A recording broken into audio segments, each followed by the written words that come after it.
So how many of us have ever been told or heard, it's not about what you know, it's about who you know? Yeah? And I have a hard time living by that, right? And whether you're an artist or an iBanker, it never hurts to know people who can help you move up in your field of study. However, I have a really, really hard time living by it, quite literally. And here's why. So I came to America at the young age of 4, not knowing a word of English. And here's me at the airport. Here's me at my first apartment complex. It was predominantly an Indian neighborhood, so I would try to go out, make some friends, learn some English, and I came back with an Indian accent. It was a struggle. I was the most impressionable child ever. And a lot of what I know today has been simply from watching my parents act. And coming to America, my parents and I didn't know anyone. So for us, it wasn't about who we knew, but rather who we didn't know yet and what we didn't know. And I want to come back to this, but I just want to say that today, as an entrepreneur, I am well-spoken, intelligent, and most definitely a catch for the ladies, according to some sources. But I wasn't born this way, right? I didn't come out of my mother's womb hand first saying, "What's up, doc? Here's my $1 million idea." No. But at the same time, people say that entrepreneurship can't be taught. People say that entrepreneurship is innate. You have it or you don't. And while it may be true that not all of us will be business owners, it doesn't mean that we can't live entrepreneurially. You see, to me, entrepreneurship is a mindset for a lifestyle that can be practiced and nurtured. And my contention today is that anyone can be and should be an entrepreneur. Now, my journey, many people believe, began in 2011 when I was 13 years old, a freshman in high school, and I had the dream to solve the e-waste crisis. And so I founded a project called iRetron, which buys back used electronics, refurbishes them, and then we sell to the general public and donate to schools and hospitals. At age 16, I was able to find my way onto Shark Tank. And it was a really cool experience, not only because I was able to represent young entrepreneurs, but I also got my makeup done for the first time. At age 17, after coming to college, a couple of friends and I started a new project called uProsby. And it was basically to connect high school students of all socioeconomic background with college students in order to increase accessibility to higher education and make the application process overall just more transparent. And while these two endeavors kind of define and cement my character as an entrepreneur or a student entrepreneur, today I want to talk more about the stuff that we don't see, the day-to-day projects, the day-to-day endeavors. Because oftentimes, that's where the real entrepreneurship begins, and that's where the real entrepreneurs come from. So for this, my journey actually began before I even came to America.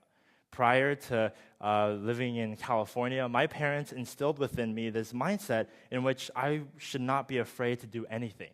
I think in part it was for their own entertainment, but they let me do anything that made me happiest, whether it was to step out of line or pose with my fly wide open, or maybe even go running at a water park completely naked. I'm not going to show you a photo of that, but if you come to me, talk to me afterwards, we can figure something out. And coming to America, I was taught and told the same exact things. I was told to be myself, to be confident. Yet through practice, I learned that it's wrong to make mistakes, and that the worst thing I can do is to fail. I was so terrified of making such bold moves. By the time I was in high school, I was so scared of making original thoughts. In fact, if you go to any high school or university, you're bound to hear college students or high school students saying, "Oh, it sucks we don't have a study guide for this upcoming test," or being assigned an essay prompt that was too open-ended. See, what that tells me is that we're addicted to guidance. We need to be told what to do. And when we are given the reins to steer ourselves, we simply don't know how. And when this mindset extrapolates to everyday life, well, we simply follow. We imitate those who have come before. Right? We see what he's done to get that job, and we try to follow his footsteps. We see what she's done to get into that university, and we try to do exactly what she has achieved. In fact, even the media tells us to follow our idols. But at the same time, it implies that we'll never be better than them. I remember when I was first gaining some traction for iRetron, there was an article in which I was featured in, and it was titled, "Young Entrepreneurs Hope to Follow in Mark Zuckerberg's Footsteps." And at first I was ecstatic. I was like, I'm going to be the next Mark Zuckerberg. I'm going to create the next Facebook. But then 14-year-old me gave it a second thought, and I realized I don't really want to create another Facebook. I don't even want to go to Harvard. I'd rather go to UChicago and just be Jason Lee. See, my point is, mirroring those who have come before destroys all prospects of creating unique and original opportunities for yourself. Building another Facebook won't make you Zuckerberg. Naming your next startup company Orange, Banana, Watermelon won't make you Steve Jobs. Similarly, as this rule of imitation, this mindset of imitation comes in and seeps into our everyday lives, every day seems to be just an imitation of the last one. Right? We all have schedules to keep up with, true, but never confuse schedule with routine, especially one in which we have no room to take chances. Just like startups, our lives should be organized but novel. Take, for example, Amazon. It started out as a book retailer, but imagine if it never sold anything else. Or Uber, starting out in one city, but what if it never expanded? Right? Similarly, when we move to a new community, to a new neighborhood, a new school, oftentimes we meet our best friends within the first week or the first day. And it makes sense because we're so actively trying to introduce ourselves, to build connections. Yet, after a month, barely anyone is curious to ask for another person's name or to say hi. And so why is that? Well, I'm not saying today that we should say hi to everyone or that we need to introduce ourselves. I kind of learned that the hard way when I asked a girl out, and it was kind of an E-slap to the face. And I kid you not, my initial reaction was, does this girl not eat lunch? Or are her only hobbies to do homework and break hearts?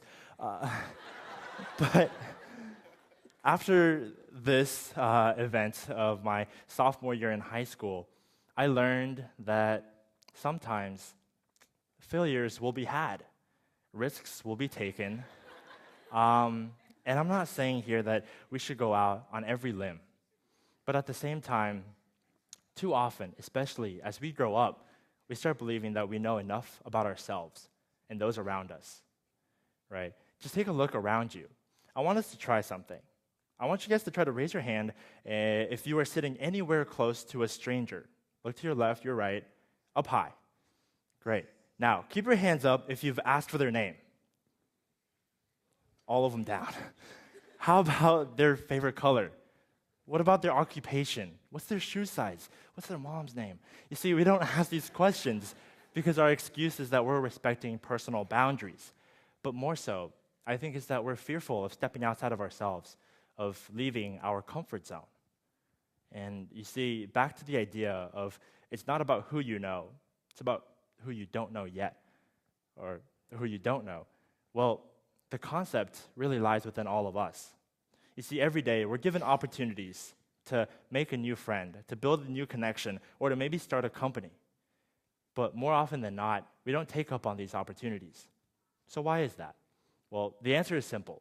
We just don't want to be weird. We don't want to be the one who breaks the social norm. We don't want to be the outcast, the lone wolf. We don't want to be anything other than shy. And so the question is now, can we overcome this shyness? Should we? Well, in a study done by Phillips and Bardo at Stanford University, he showed that nearly 47% of college students identify themselves as being shy. However, in a more recent study at Harvard University, it came to show that only about 15 to 25% of us are born with a temperament that incline them to it.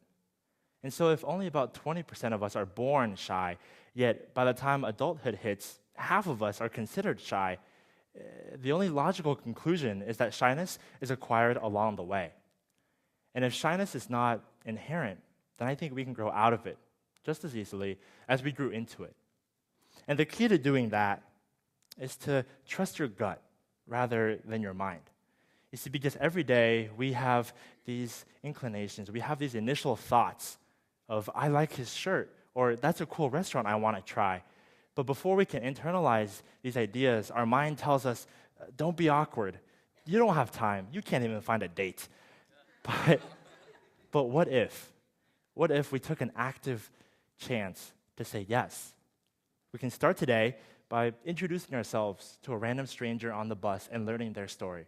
We can start tonight by dressing up, calling that restaurant and saying, "Hi, I'd like to make a reservation for one." This is what it means to be an entrepreneur. It's relieving yourself of any internal or external pressures, whether you're in a social function, a workspace, or in a classroom. And the best part about being entrepreneurs is that we're not spectators. We don't care if the cup is half full or half empty because we're the ones getting the water to fill it. And yeah, it may be true that we spill some water, failures will be had, risks will be taken, but I just want to remind you guys that everyone in this room, including myself, we have the same exact qualms. We're always wondering, if I raise my hand, will I say something stupid? If I go on stage or on TV, will I fail? If I ask someone out, will I be awkward? And you see, that's our mind gauging what will happen if things go wrong. But what we'll never be able to gauge is what will happen if things go right. See, that is our incredible unknown, and I think it's worth exploring. Thank you.